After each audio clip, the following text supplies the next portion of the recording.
Hava və cərimə. Bu iki anlayış bərabər necə səslənir? Bilmirəm sizə necə gəlir, amma hava ilə bağlı bir xəbərdarlıq, eyni zamanda elə cərimə ilə bağlı da bir xəbərdarlıq xəbəri diqqətinizə çatdıracağım. Gündəm xəbərin efirində 12 fevral tarixidir. Belə ki, bir neçə gün öncə Fövqəladə Hallar Nazirliyi gözlənilən kəskin hava şəraiti ilə bağlı əhaliyə rəsmi müraciət edib. Nazirlikdən bildirilib ki, Milli Hidrometeorologiya Xidmətinin məlumatına əsasən ölkə ərazisində güclü külək, intensiv yağıntılar, qar və temperaturun kəskin enməsi gözlənilir. Bu səbəbdən vətəndaşlar təhlükəsizlik qaydalarına ciddi əməl etməyə çağırılır. Bəli, belə bir çağırışı məhz diqqətinizə çatdırmışdıq.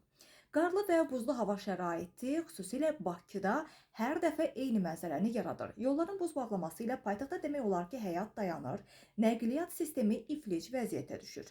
Ən xırda qar yağışı və ya güclü leysan belə tıxaclara, qəzaların artmasına və ictimai nəqliyyatın fəaliyyətində ciddi problemlərə səbəb olur. Şəhər təsərrüfatının bu cür hava şəraitinə yetərincə hazır olmaması isə illərdir ictimai müzakirə mövzusudur. Belə hava şəraitində sürücüləri narahat edən əsas məqamlardan biri də məhz cərimə riskidir. Yağışlı və qarlı havada avtomobillərin hərəkəti zamanı yollarda yaranan su və palçığın piyadaların üzərinə sıçraması məhz inzibati məsuliyyət yaradır. Mövcud qanunvericiliyə əsasən bu hal sürücünün diqqətsizliyi kimi qiymətləndirilir. Məsələ ilə bağlı hüquqşünas Natiq Əsgərov no kommentə açıqlama verib. O bildirir ki, İnzibati Xətaları Məcəlləsinə əsasən sürücünün yol hərəkəti iştirakçılarına qarşı hörmətsizlik və təhlükə yaradan hərəkətləri cərimə ilə nəticələnir.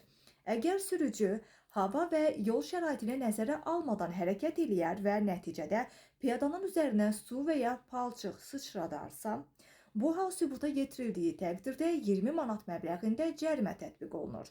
Sürücülər xüsusilə piyada keçidlərinin və səkilərin yaxınlığında daha diqqətli olmalıdırlar. Hüquqşünas qeyd edib ki, sürət həddinin azaldılmaması və ehtiyatsız manevrlər bu cür halların baş verməsində əsas amillərdəndir. Nəqliyyat eksperti Taliyə Ələddinzadə isə bildirib ki, problem yalnız sürücülərin davranışı ilə məhdudlaşmır. Onun sözlərinə görə, qarlı və yağışlı havalarda yol infrastrukturu və şəhər təsərrüfatı lazımi səviyyədə fəaliyyət göstərmir.